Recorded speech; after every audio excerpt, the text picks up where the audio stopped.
A young and beautiful woman sat in her office with a pensive expression on her face. She looked in the mirror on her desk. As always, she was beautiful, but she looked tired, and no wonder. The deal was not easy, but still, it was done. However, Laura's thoughts were not about the deal. Today she received an invitation to a meeting of former classmates. Former classmate Kimberly wrote on social networks, "Laura, we're having a party on June 17th to celebrate the 10th anniversary of graduation. We would love to see you."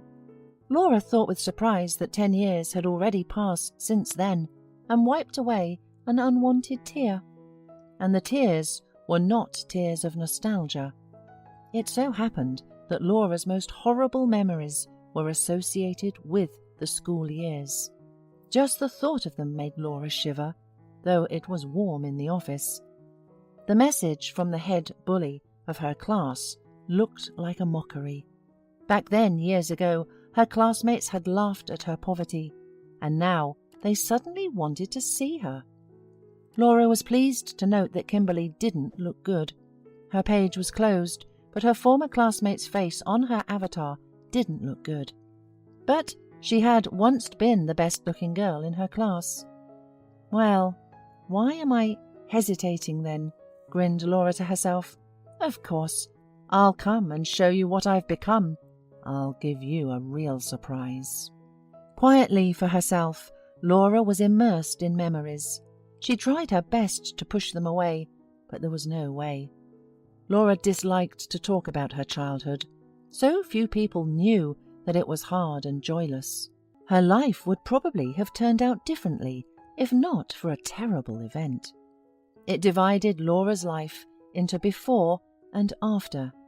Laura's parents got into a terrible car accident. A drunk driver drove into the oncoming traffic lane, and the collision was inevitable. The father died immediately. The mother was a little luckier. At that time, Laura was learning to write letters in the 1st grade, and she had no idea that she no longer had a father, and her mother's life hung by a thread. Aunt Margaret picked Laura up from school that day. "Where's Mum?" asked the girl frightenedly, as if sensing trouble. "Oh, Sylvia and Paul aren't here yet," answered the aunt, and her voice trembled. But at the time, Laura couldn't give it much thought. Her mother had suffered lacerations to her face from shards of glass. Doctors pulled her from the other world and literally put her back together in pieces. But the young woman became blind.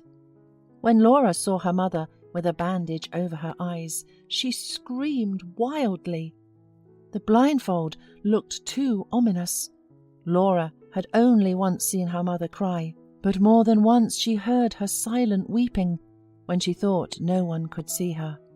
Many years later, when Laura was already an adult and successful, her mother admitted that if it were not for Laura, she would not have survived. There was practically nowhere to wait for help. Sylvia had no relatives. Paul's parents lived thousands of miles away on the other side of the country. In addition, they were very old, so the young widow did not rely on their help. Sometimes Aunt Margaret visited them, but it was not long. Soon she met her future husband and left for another city with him. "I have to settle my life," she said once. "Girls, please don't be offended." However, they had a lot to thank her for. After all, it was her merit that Laura had not been taken into an orphanage. Sometimes a neighbour helped them. Mrs. Romero cooked meals, helped with cleaning, braided pigtails for Laura, so they managed to live on. Laura was one of the best students in school, but a year after the car accident, her classmates began to treat her with disdain and mock her. The reason was her poor clothes. At first it was silly, but generally harmless jokes. Laura tried not to pay attention to them. But over time, the bullying of her classmates became more sophisticated. The situation was aggravated by Laura's slight obesity. No, she was not fat. She was just tall and big. "Cowgirl, tramp, pauper," heard Laura in her direction, and at such moments her eyes invariably filled with tears. But she mentally said to herself, "Just don't cry, that's what they're waiting for." Deep down, Laura knew her peers were right. All of her clothes came from second-hand and cheap stores. Perhaps if she had been more slender, even a sack from potatoes would have looked great on her. But alas, she was what she was. "How was school?" asked her mother often. She guessed that the classmates might easily make fun of Laura, but she couldn't help because she didn't have any extra money for her daughter's outfits. "Oh, everything is fine, Mum. We have a very friendly class, all right." But the mother's heart can't be fooled. "You know, Laura, I've been thinking maybe I should get a job. At the Blind Society we were told about how people make beads, earrings, and weave all kinds of meshes. Why don't I try?" So Sylvia started making handsome costume jewellery, and she succeeded. Laura often came home from school and helped her mother.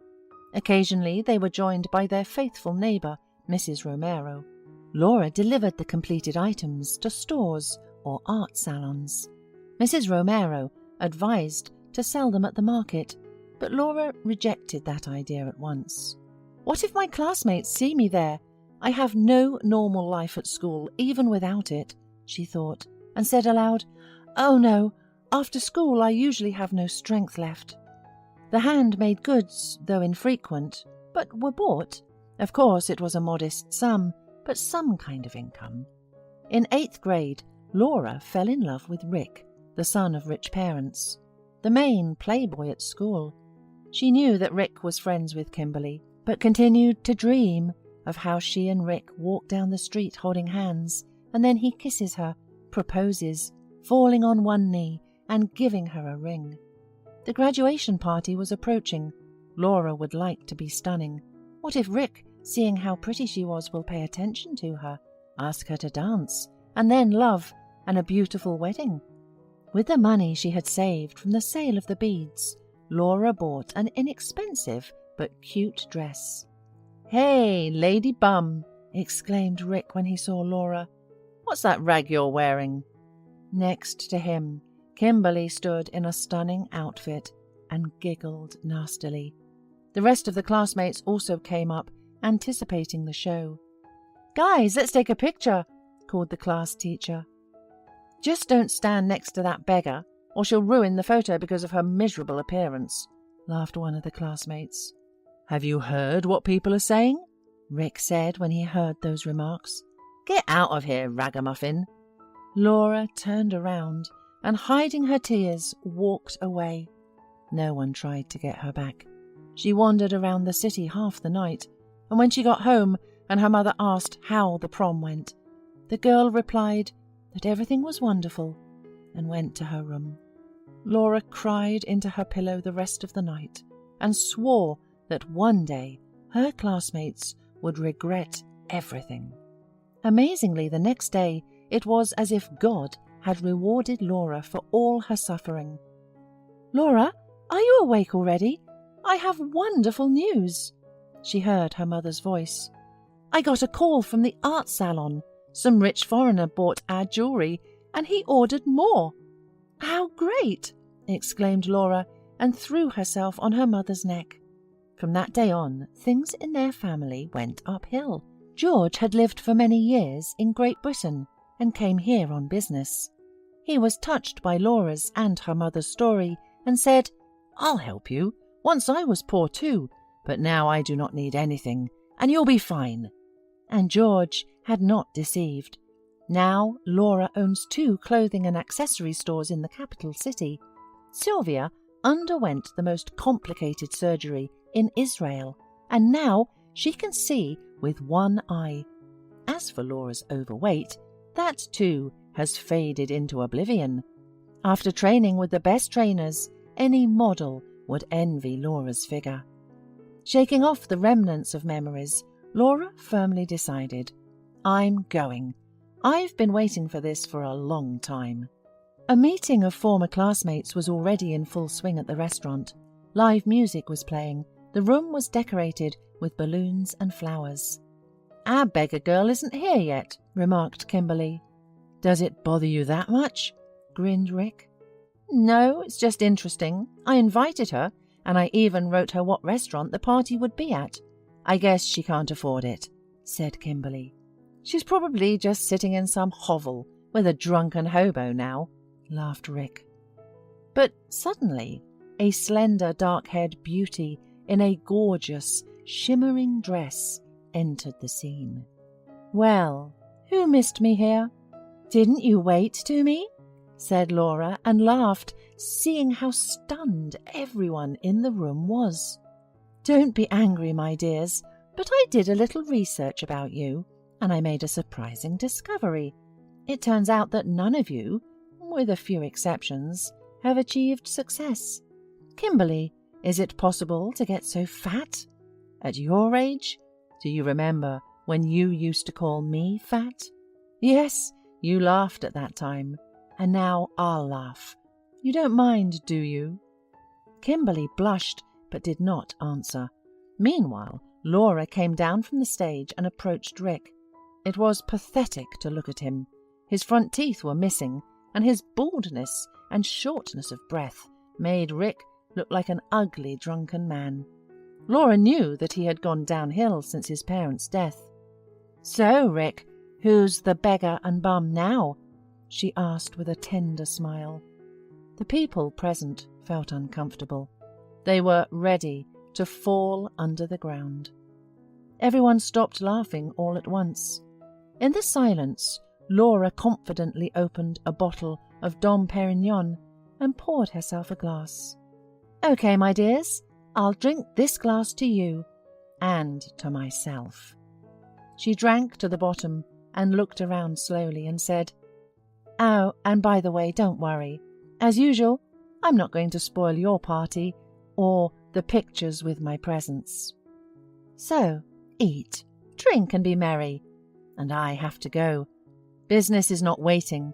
I have numerous achievements ahead of me. Have a good time, and yes, I expect an invitation to the next party.